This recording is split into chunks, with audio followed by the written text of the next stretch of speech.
Hello, everybody, and welcome to AI Inside, the premiere episode of this show where we take a look at the AI that's hiding underneath the surface. I mean, AI is everywhere. It just kind of makes sense. AI is inside everything, and that's what this show is all about. I'm Jason Howell, one of two regular hosts on this show. I'm thrilled to be here. Also thrilled to be joined by my friend, Jeff Jarvis. How you doing, Jeff? Hey, Jason, it is so good to be on the real show. After I having know. workshopped this before, we're now public and live, and I'm delighted.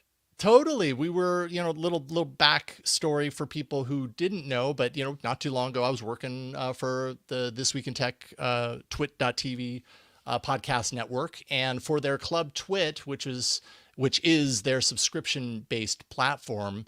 Jeff and I were working behind the scenes for probably a good 4 to 5 months on this show. We were kind of creating it, playing around with ideas, had some really fantastic interviews with people.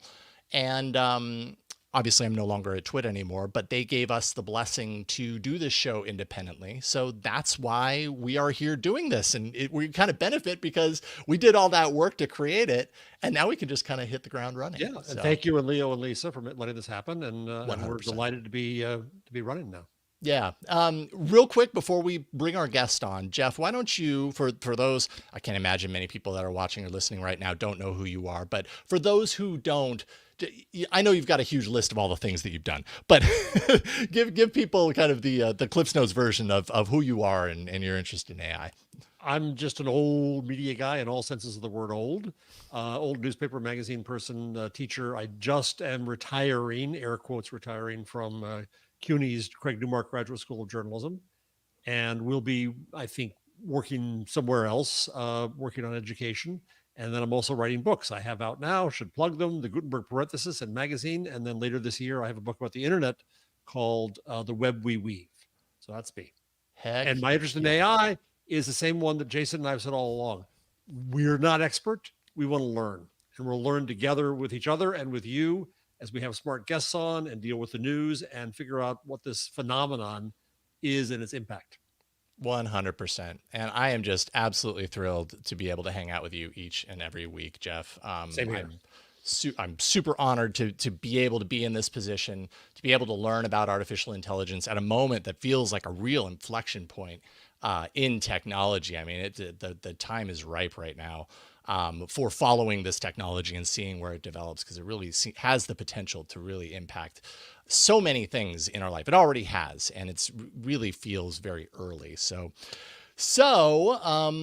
with that being said, I mean, I think our first guest ever on this episode is, the perfect addition, the perfect inclusion for the very beginning here. Welcoming to the show today, Rich Skrenta, who is the executive director of Common Crawl. How you doing, Rich? I'm great. Thanks, Jason. Thanks, Jeff, for having me on the inaugural episode of your new show. It's an honor. Rich and I go way back to when Rich founded Topics Online. That's right. We both believe in dialogue and community and conversation online. And Topics was a great pioneer at the time. Yeah.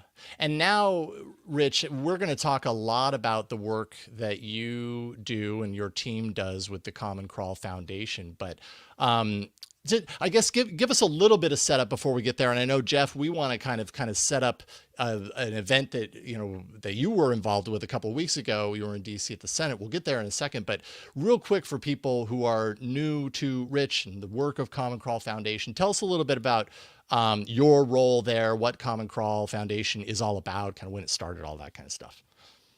Well, I joined Common Crawl last year. I'm executive director for Common Crawl Foundation. Common Crawl's actually been around since 2007. Started 17 years ago by Gil Elbaz. Gil was a founder of a startup called Applied Semantics, which was one of Google's first acquisitions. And when Gil left Google in 2007, he had this idea that web crawls were a really important resource for the world, but that they were only owned by walled gardens, by the big companies like Google and Microsoft. And he thought that they should be more of a resource like open source. So he started personally funding a project to crawl the internet and make it available for free to researchers or to anyone who wanted to use the data. Maybe you wanted to build your own alternative search engine, try to compete with Google, or just do research.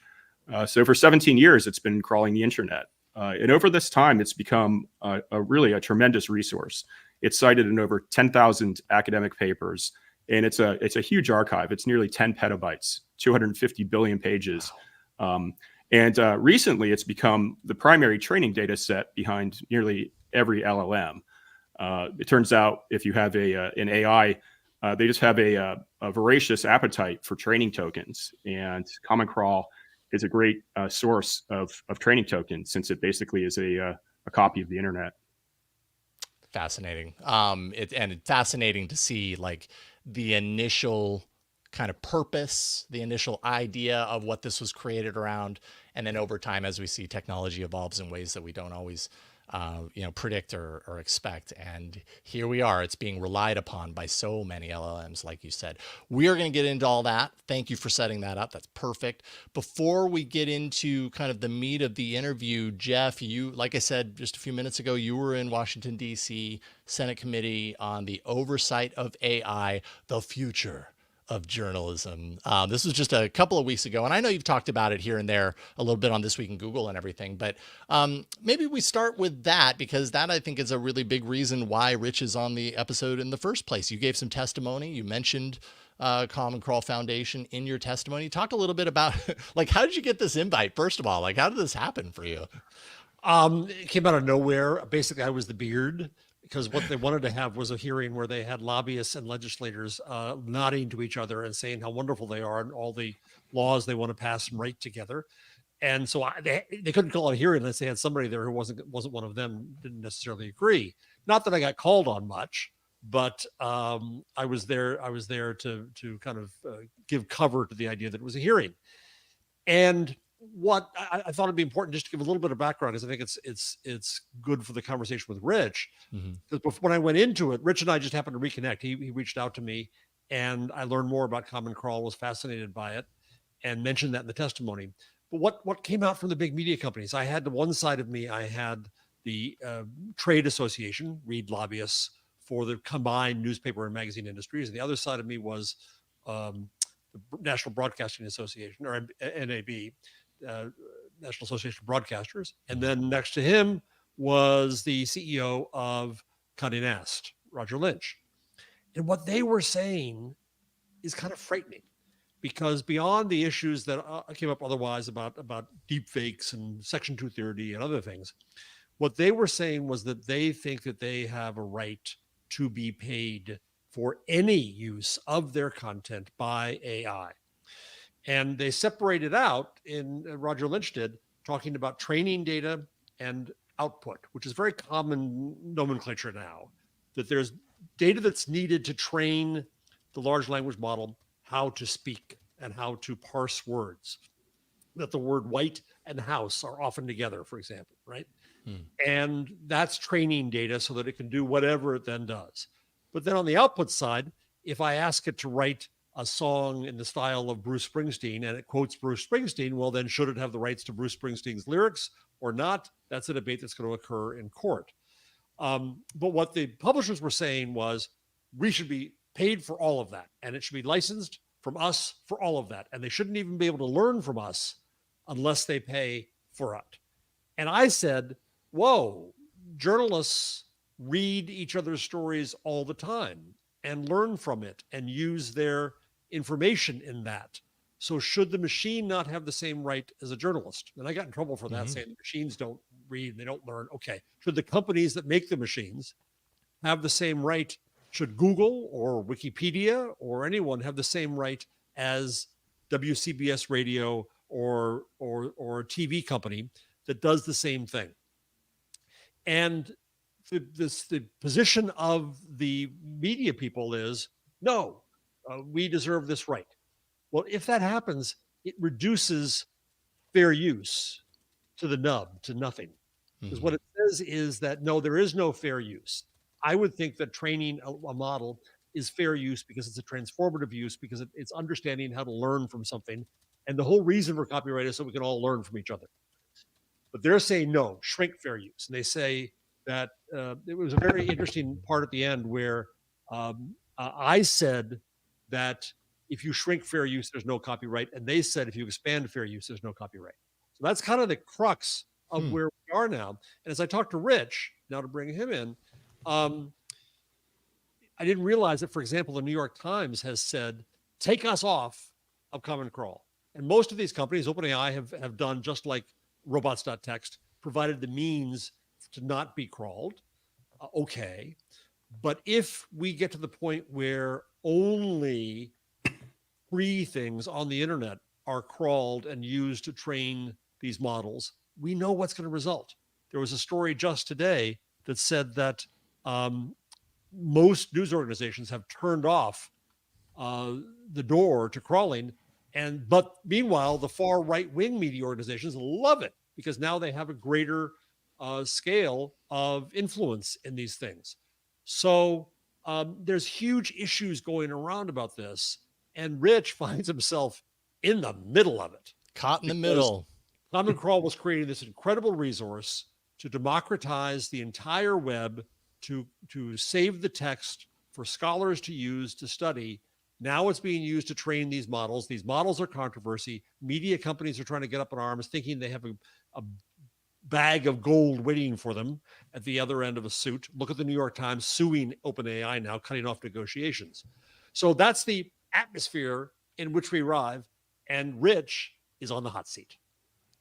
And how does it feel? I mean, I think what's interesting about that, and I want to hear what you have to say. I think what's really just fascinating is what I was just saying just a few minutes ago, that this Common Crawl was created with a certain something in mind to really, be of service to, people just cataloging the internet. And in essence, it's been relied upon in these other ways that maybe weren't, necessarily predicted in advance. And now that's placing some pretty intense pressure on what you all do. And I would say what you have done from a very kind of pure and understandable direction. How does it feel when, like, to a certain degree, does it feel like the rug has been pulled out a little bit, and it's like, okay, now we've got to recalibrate, we've got to reiterate why we exist in the first place? Well, I do think publishers are being hasty when they robots ban us, or if they send us letters and say, hey, we want you to take us out of your historical archive because they're mad at LLMs.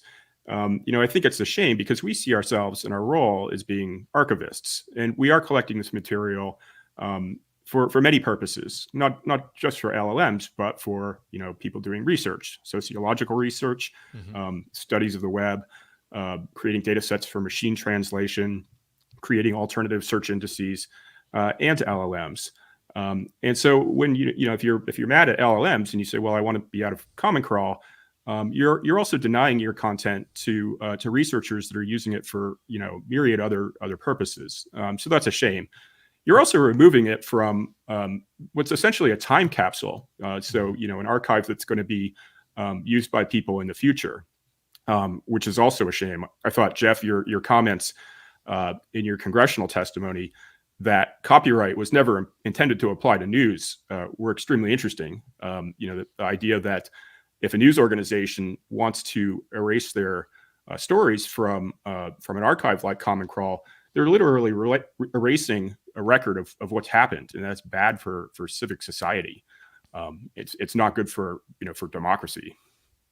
Rich, explain a little bit, if you would, just the mechanics of Common Crawl. Number one, it only does text, so it doesn't do images. It doesn't have child porn, that kind of stuff. But number two, do you go behind paywalls? Do you do only the free web? How much of the web are you able to do? Yeah, so each cycle, which is about every 2 months, Common Crawl goes out and takes a sample of the web. And, we can call this about 5%. And it's somewhat random. And Common Crawl, its robot, CCBot, goes to great lengths to crawl politely. And it's only taking content that has been published on the open public internet. So it respects robots.txt, the robots exclusion protocol, which is a means where webmasters can say, hey, we don't want robots to crawl us. That's been in use since 1994. CCBot doesn't accept cookies. It doesn't log into websites. It doesn't bypass pay gates. It only takes information that webmasters have put on the web so that people can see it. And it will have a per site budget, and it'll take a certain number of pages from each site, archive them, and then move on.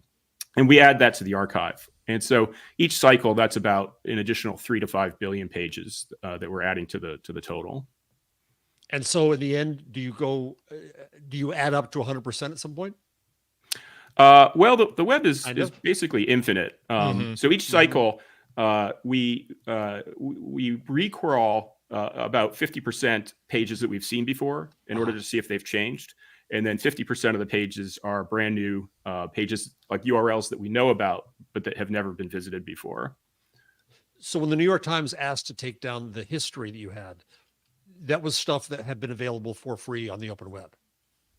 Correct. Yeah. And so, to make a point about that, I think it's somewhat ironic. I've been working in search for decades at this point. And I remember when Google came out, I was actually using it way back when it was google.stanford.edu. And there was debate about, is there a business model that could support search engines? And I think it took until about 2004 before people had worked out that business model.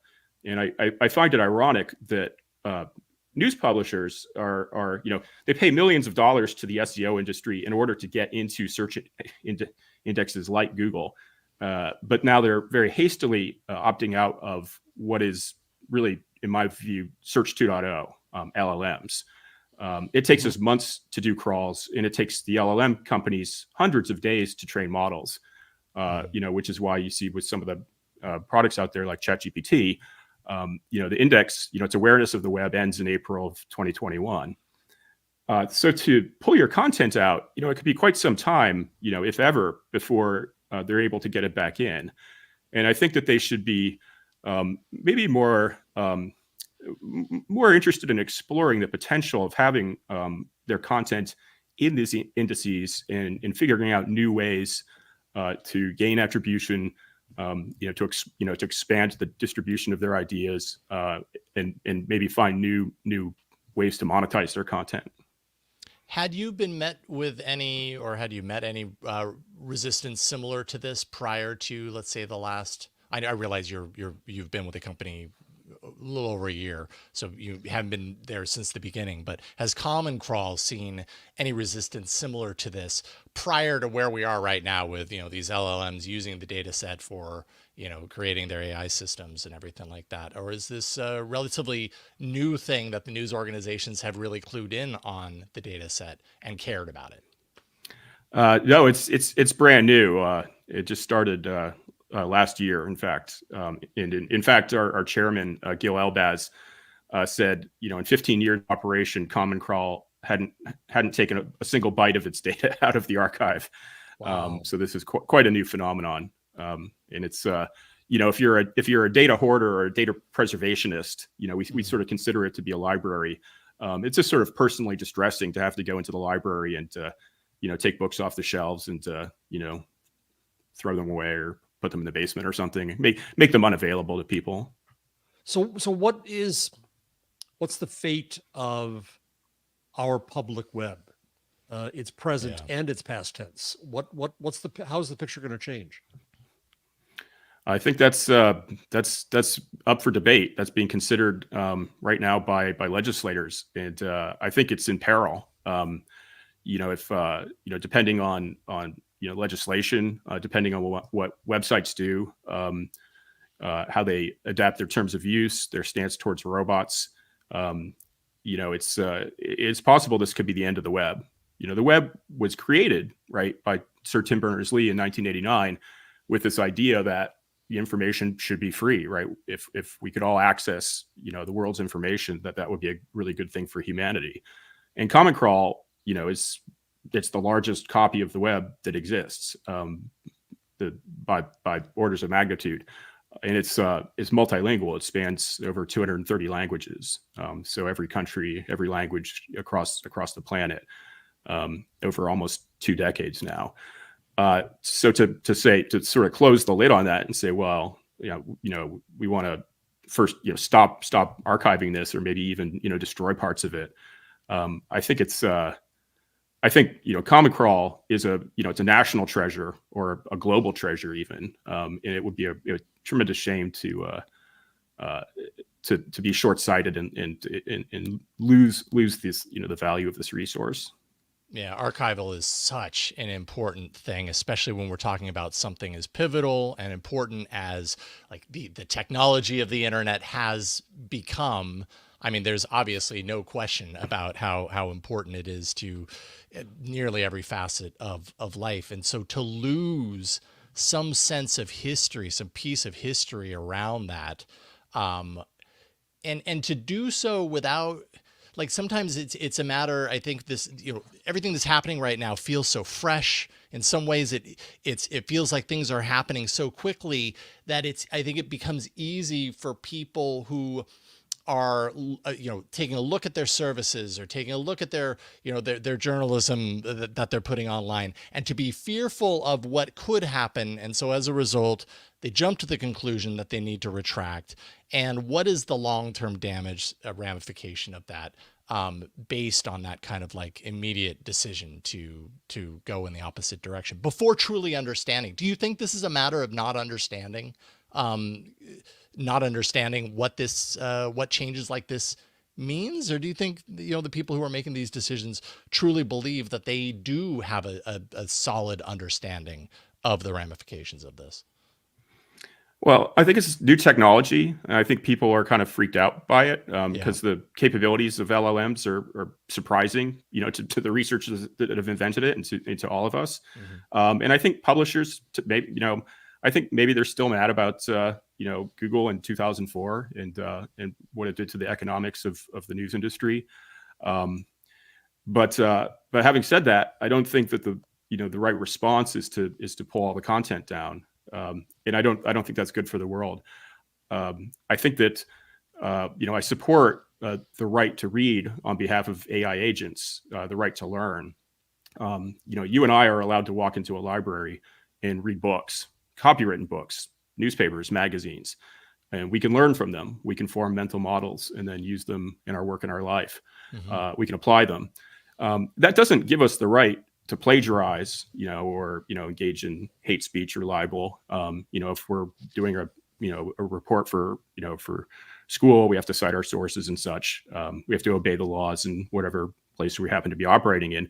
But that's at the point of application. If we're mad at an AI agent like a new LLM, the way to correct its behavior is not to take training material out of the library. It's not to burn books. It's to teach the LLM how to behave properly. And if we want these new agents, LLMs, to be best aligned with us, to be most useful to humans, they really need to have the access to the broadest set of training data. If we want them to know what names look like, they need to see a lot of names. If we want them to know what songs are, they need to look at songs or listen to songs. If we want them to understand the structure of language, they should read a lot of books. And that's just how it is. And if we deny them access to that material, it's going to hold back the development of this really important technology. Yeah, because the development of the technology doesn't end when these things go away. The cat's already out of the bag. It continues to go in whatever direction it's allowed to. And to your point earlier, Jeff, with the news organizations pulling out of the data sets, except certain sides within certain news organizations from the far right keeping it in. What does that do? That creates a very biased data set at the end of the day. And what we really hope for as users of these things is we want something that tells the truth, as much as absolutely possible, that is even-handed, that isn't too slanted in one direction or the other. And that desire as a user requires openness in order to get a true balanced kind of input of data.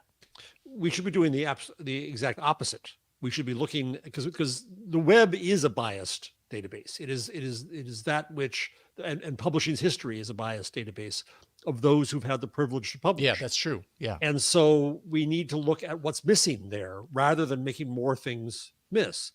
I should mention too that when I used the metaphor in my testimony of saying that the machine has a right to read and learn and use information, some got mad at me because that was anthropomorphization and the machine can't read or learn.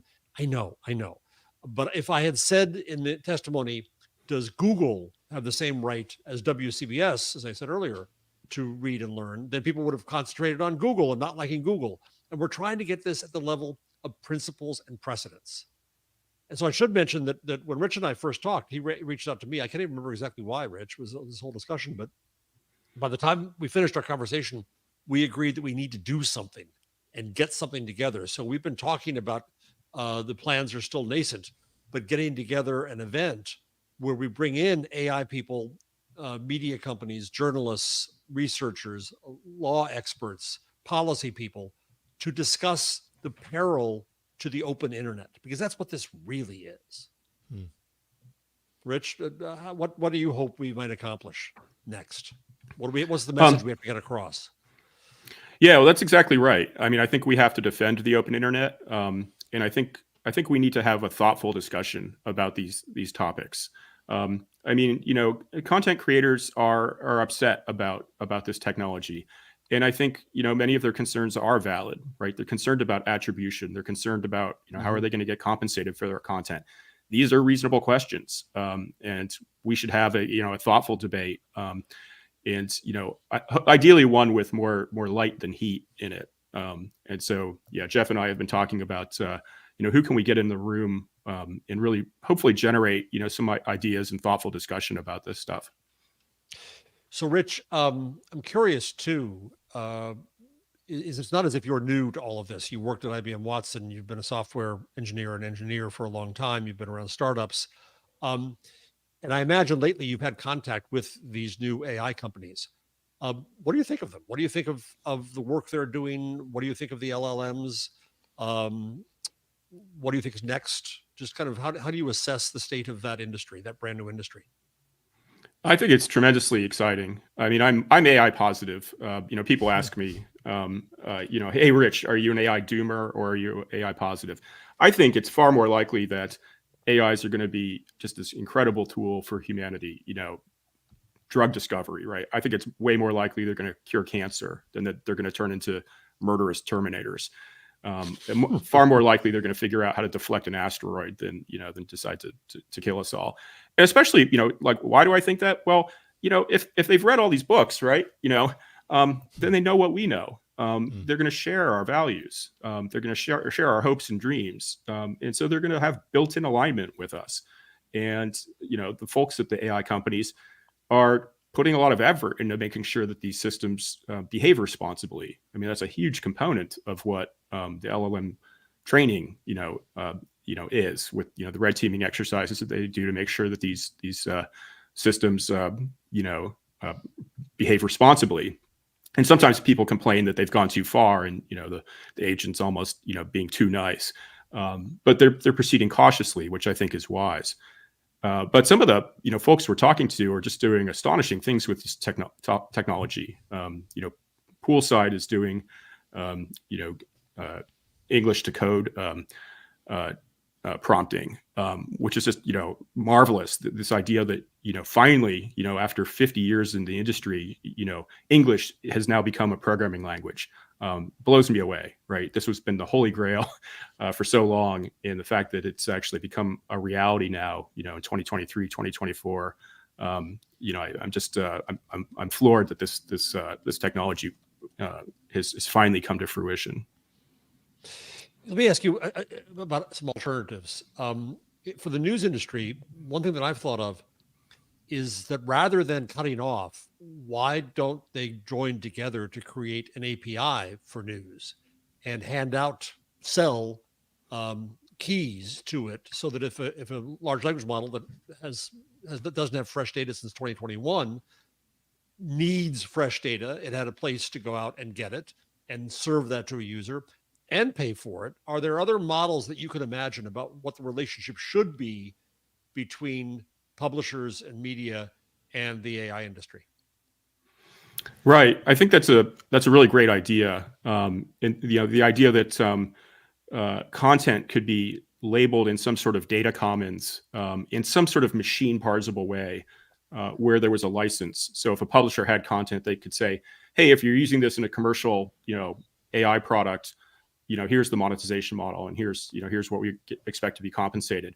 But if you're a researcher doing this for non-commercial purposes, you can have it for free. This can't be, a bunch of legalese, at the bottom of your website, in a terms of use, because, computers can't really read that or understand it. If you have to pay a lawyer to read that, we can't have a lawyer read 200 million web pages on, it's infeasible. It needs to be a machine readable, license, or, something that can be processed in bulk.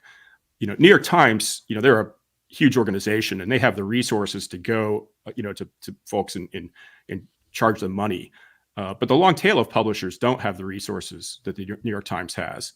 So I think having some, organization or some system that they could plug into, that little publishers could plug into, in order to, to say, here is the way I want my content to be used. I think that would be really helpful. There was a fascinating case that I just saw today, where Meta lost a case against Bright Data, and a federal judge ruled that Bright Data was scraping public information, crawling public information off of Facebook, and Facebook was objecting, saying this violated their terms of service.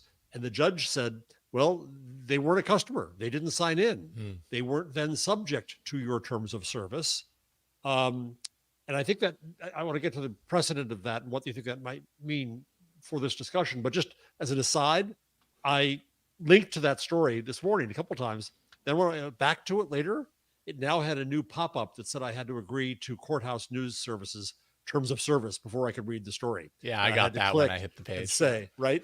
Yep. So they're lawyers in a place called Courthouse, where I guess reading this and figuring it out. But that's saying that what is otherwise public now gets a new kind of wall around it. No, now we don't just have a paywall around it. We now have a TOS wall around it. And it's going to be just an ongoing war. You're not a lawyer or don't play one on TV, Rich, but do you think this Meta case has any impact on the discussion at large? Well, I haven't looked at the particular Meta case. I know you sent that to me this morning, but I haven't had a chance to look at it. But I do think it's interesting because we did have a publisher come to us, and they sent us a angrily worded letter. And they said, well, you must have logged into our website, and you must have signed up for it. You must have accepted our terms of use, because otherwise there's no way you could have gotten this content into your index. And I kind of sighed, and I thought, well, geez, it's it's a shame that they don't understand how their CMS works. But publishers typically will put content on the open web for a period of time, whether it's 24 hours or 7 days or 30 days, in order so that Google will come by and index it, and then they might pull it back behind their pay gate after that point, so that then when you click on it, then you get the wall, and you have to sign up and pay money to see the article. But they dangle it as bait in order to get the clicks. And during that time, CCBot will often come by and say, oh, here's a free article, and then make a copy of it. And it has no idea that in the future it's not going to be available anymore. So that's all. It's sort of already the case that this happens sort of at scale, on the publishing web. That's fascinating. I love how you explain that, because that makes a lot of sense. I mean, it makes a lot of sense that about how confusing that could be for someone who works for an organization but doesn't quite understand exactly how it's working behind the scenes. You're doing it above board, but yet what they see is, no, that's content behind a paywall. How the heck did you get access to this? At the end of the day, what do you want?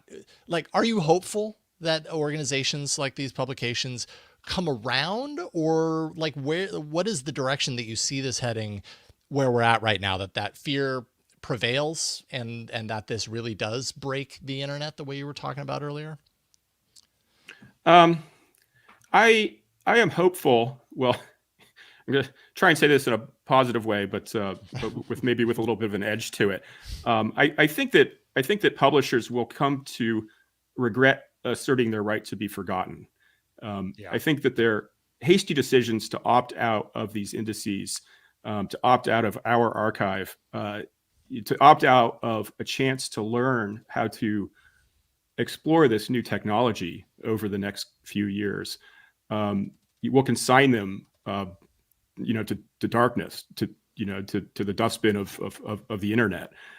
And it's not a forward thinking model for them to embrace. And we were talking internally, and some folks within Common Crawl said, well, it's a shame if these big publishers with all this great content want to take this stuff out of the archive. And I said, that's true, but I guarantee you I can go find another N billion pages on the internet to replace them. The internet, like, we're taking like 5% of the internet each pass. There's plenty more I can go get to make up the gap. Our current archive is 10 petabytes, but we'd love to 10x it, if we could. So I'm sure there'll be plenty more content out there that we can use to fill the gaps. Do you think it was a mistake for OpenAI, or bad precedent for OpenAI, to do deals with Axel Springer and the Associated Press to pay for content that set up this? Okay, how much is mine? Right. I mean, I can't comment on their business decisions. I mean, it sort of seems obvious that they would go that route. I'm concerned that if New York Times wants to go charge folks like OpenAI, great, but what about the open source models? If Right. somebody at Stanford is making an open source model, they don't have the money to go pay for this premium content. Does that mean that the premium content won't be in the open source models? That it's only going to be in the premium models from the big companies that can afford to pay these license fees? That seems like a big problem to me. Yeah, I think there's a huge risk here of regulatory capture, and the big guys being the only ones able to do anything because of liability, because of paying for content, because of regulation. The fight over, when I was at the World Economic Forum event, the AI Governance Summit a few months ago, there was much discussion of open source models. And there's one school of thought that says AI shouldn't be open source because then the guardrails can be foiled. I think that's ridiculous. Most people do think that's ridiculous. And Jan LeCun, for example, at Meta, says that if we don't have open source, we won't have accountability. We'll only have a few big companies doing this. And that's the end, not just of the open web, but of the nascent web. We don't know what can be built. Yeah, that's right. And I completely agree. Yeah. So it's pretty depressing all in all. But we have to. I think this is so complicated and head scratching, and it involves these companies that some people just don't like because they're technology or they're big or they're crazy or It's whatever. the knee-jerk reaction. Silicon Valley. Yeah. It is. It's about our web and our speech and our knowledge, and that's where the level at which we have to have this conversation. It's not evil AI company steals our knowledge and screws it up. It's that we're all going to be using these tools, and if these tools are ill taught, to use the anthropomorphism, it's going to affect us all. It's going to be less. You said before, Rich, that you think that LLMs will be the new search engine, given that they aren't good at facts and tend to be stale. When do you think that day comes? When is it a new search? Well, LLMs, I mean, they are an index. They are an index of the web and these other data sets. And the more popular the concept, the more accurate they are. So they do know some facts, but as you get to the periphery of the topic, the less accurate they become. But that's true for a regular search index too, right? If there's lots of topics you can search for on Google, and you get, you have to wade through a lot of inaccurate results. Right. True. So you're filtering, you're using your human brain to filter the results and decide what's accurate. And you kind of have to do that with the LLM as well. It's maybe a poorly paid intern, and it comes back with a quick answer, but you want to check its work maybe before you run off and go in front of a judge with it or something silly. But it's definitely a search index, and it's it comes back with a quick, concise, and summarized answer, basically from the entire corpus, which I just think is it's a really cool trick. And I'm AI positive. I think these things, for me, it's not inappropriate to use the word learn, as a synonym for index. And I've got my my little analogy. A robot walks into a library. It should be allowed to read the books. Just like you or I should. But we're not far away from that, where robots will be walking around, and if they see something like a sign, a poster, a book, must will they have to avert their eyes, Right. or if they walk into a store and there's music playing in the background, will they have to turn off their ears, so they don't inadvertently hear copywritten music. It's absurd to think that they would have to do that. And we might be there already, right? There's like a zillion Teslas driving around on roads with cameras, picking up stuff. They're seeing things like billboards and stuff. They're ingesting this content. It's theoretically in all kinds of data sets, already. Ring cameras, things like this. There's just tons of content being archived all over the place. And you could train models against all this stuff, which I think is really cool. But the number of agents that are going to be operating, the walking around or flying around or whatnot, is it's going to vastly increase, in the near future. And I think it's in our interest to allow these things to learn as much as they can, if we want them to be helpful. I think that's a really great way of illustrating kind of the predicament. And I think at the core is just this idea of like what it means to be human and to have these rights as a human. And then to also have a machine or a computer or an AI or whatever performing similar tasks and yet looking at it through a different lens and saying, well, it's not okay over there. It's okay here, but it's not okay over there. Well, it's also, as you say that, Jason, it's also that the computer can be an agent for the human.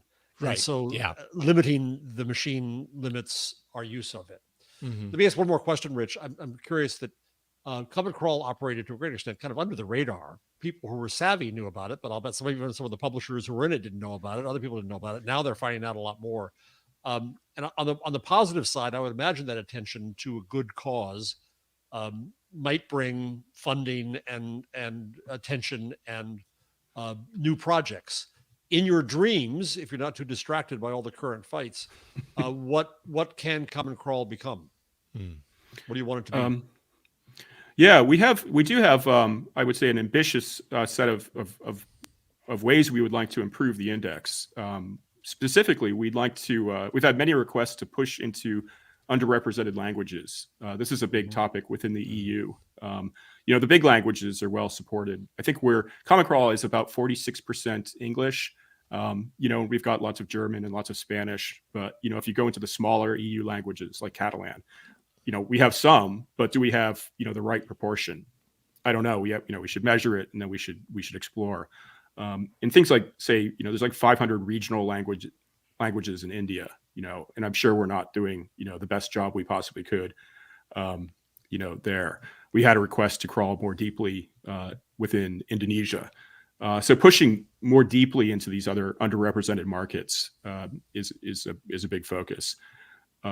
We want to increase the quality of the crawl. We have a bunch of duplicate pages within the crawl that are sort of like fuzzy duplicates. So they're not like byte for byte duplicates, but like if you sort of go and extract the useful text from the page and then compare it, it turns out that many of the pages that we've collected are the same. And so we could actually increase the token density of the crawl even within the existing footprint by removing those.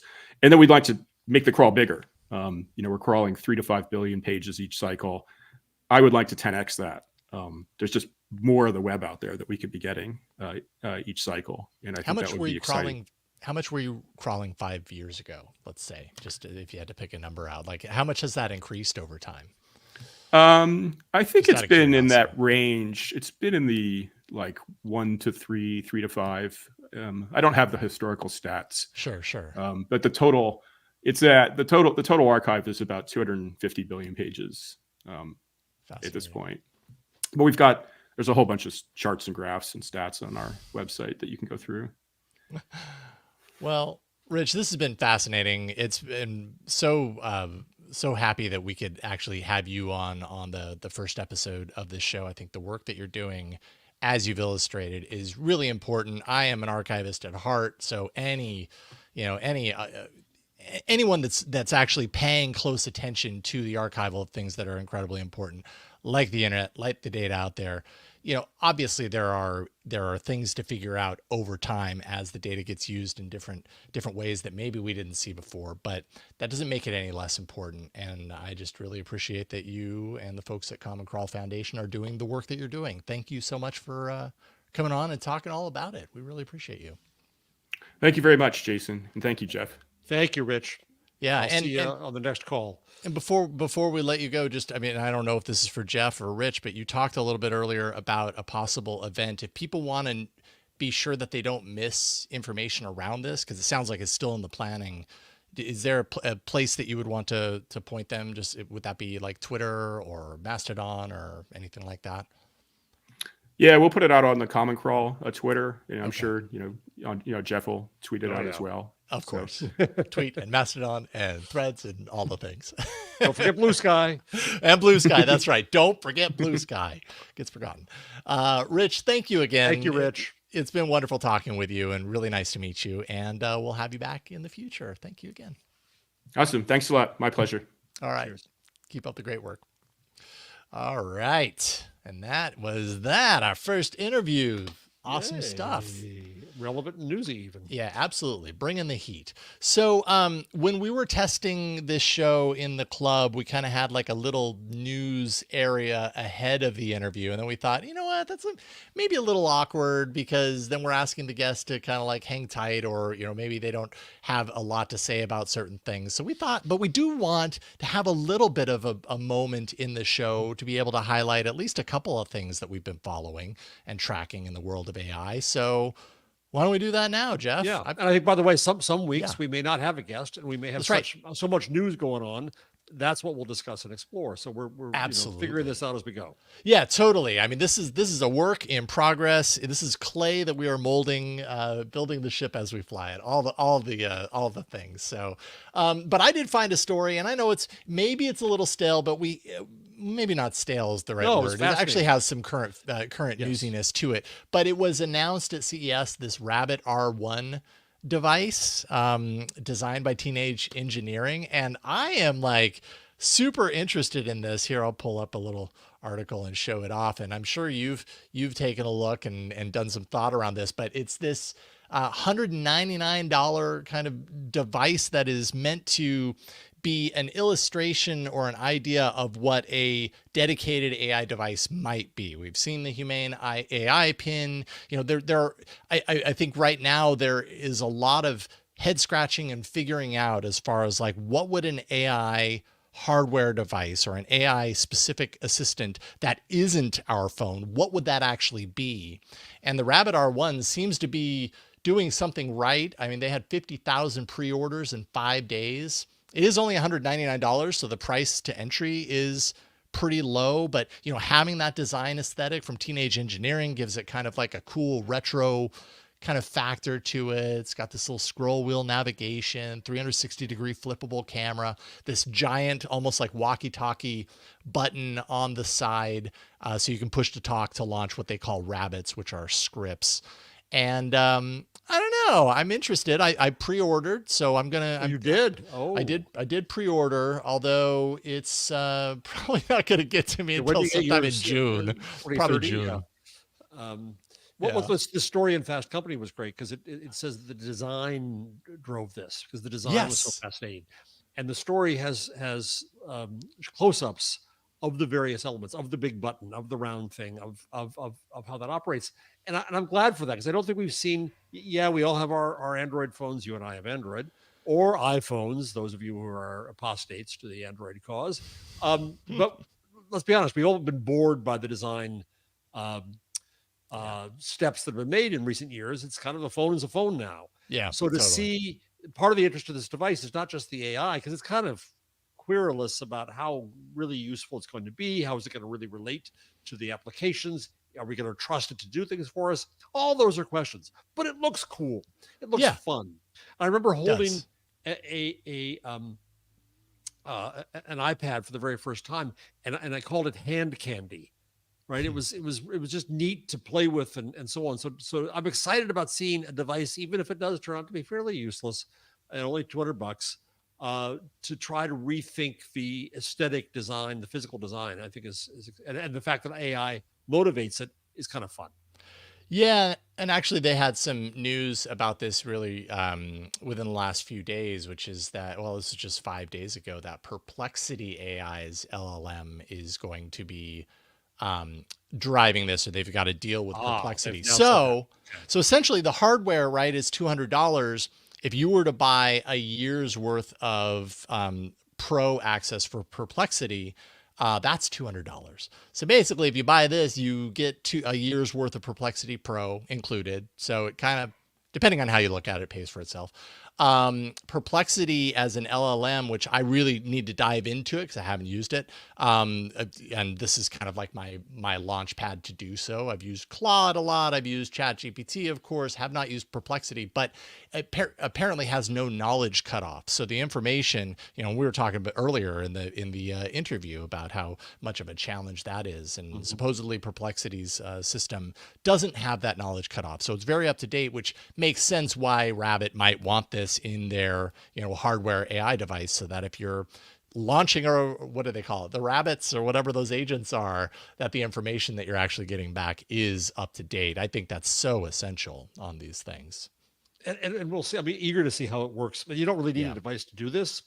But how do these agents work in terms of taking over an application? Making the proverbial dinner reservation, or making the plane flight, or buying something. Yeah. When are we going to? The key thing, and I heard this a lot at the World Economic Forum event I attended, is the stage we're in now is generative. The next stage is autonomous. But when are we going to trust the thing to be autonomous? And by the way, if it messes up, whose problem is that? Same with Elon Musk and his cars, right? When do we trust autonomy with AI? It's going to be a very interesting thing to follow. Very interesting. Also very interesting is the study that you threw in here. Tell us a little bit about it. So out of TechCrunch, MIT's CSAIL, I forget what this, Computer Science and Artificial Intelligence Laboratory, put out a study about what jobs, in fact, will be stolen. And there's been a lot of talk about this, obviously. OpenAI in one breath says, you're all going to have more time to hang out with grandma because you're not going to have a job because the machine's going to do it all for you. And they put out a study listing all the many jobs that are going to be affected.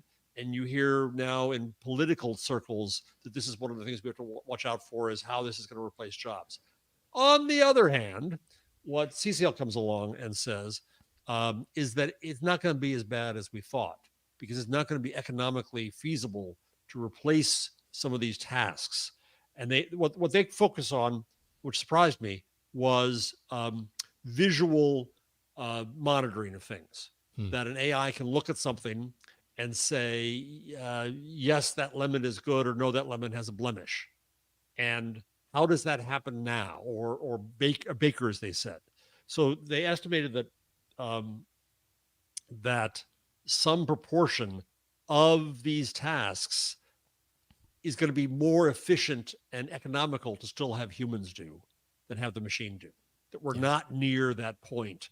That if you had to install the machine and figure out the machine and understand that it's somebody who's trained to do something, that a baker spends 6% of their time checking food quality. That's something that could be automated, says the study. But a bakery employing 5 bakers, making $48,000 a year, could save maybe $14,000 were it to automate food quality checks as a portion of their jobs. But the study says a bare bones, from scratch AI system up to that task would cost $165,000 to deploy and $122,000 per year to maintain. Oh boy, yeah. So it's a little bit worrying to hear that we're still cheap labor. And that's why you hold on. We're just meat bags at the end of the day. Just exactly. Put the meat bags to work. But it says that we find that only 22% of the wages being paid to humans for doing vision tasks would be economically attractive to automate with AI. Humans are still better economic choice for doing these parts of these jobs. So I think the answer in this, and so much with AI, is we don't know. People rush to these presumptions that, oh my God, it's going to get rid of 80% of jobs. I think Goldman Sachs had some high number here about how many jobs it was. 25% of the entire labor market in the next few years could be automated. Take all of that with a grain of salt the size of Utah. And I think don't jump to conclusions about what these impacts are. Yes, we want to watch. Yes, we need to be careful. Yes, we need to watch all this. I'm not saying I'm not an accelerationist who says let it all happen with no guardrails, but don't presume the worst, because then you're going to try to cut off the opportunity as well. Well, yeah, it's kind of the same, similar to the conversation we were having with Rich about the data set. It's like the rush to panic and to remove the data. What does that actually create long term for the benefit, the positive, really the upside of that data to exist in the first place? And so it sounds like what this report is saying is the job replacementing, whatever you want to call it, might happen in some ways, just not as quickly as people might expect. Like there might be a time somewhere down the line on that, years and years down the line or wherever that is, where this sort of thing, where the costs do come down potentially, or whether the ease of replacing human workers with autonomous workers it increases, becomes much easier.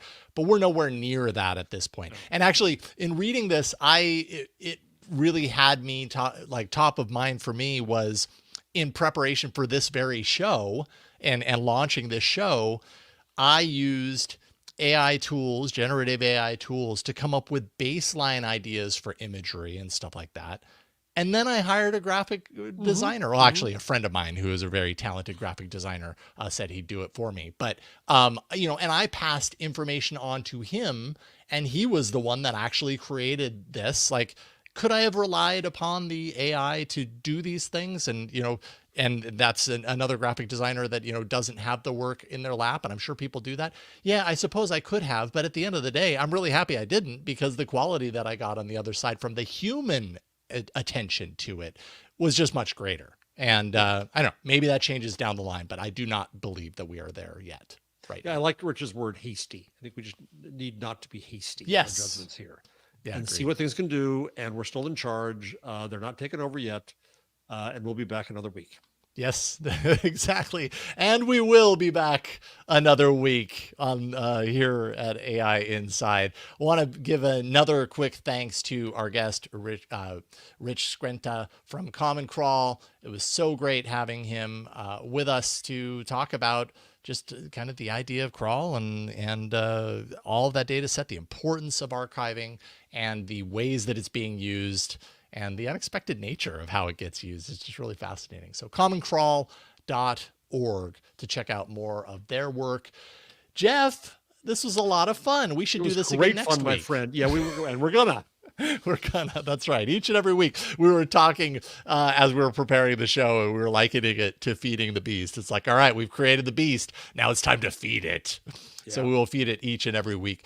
Jeff, what do you want to leave people with? This is your opportunity to plug. My plug is just Gutenberg.com, where you can buy both my current books, the Gutenberg Parenthesis, and also Magazine, an elegy to the form, just at a time when Sports Illustrated is dying and Time Magazine is laying off and poor magazines are shrinking all over.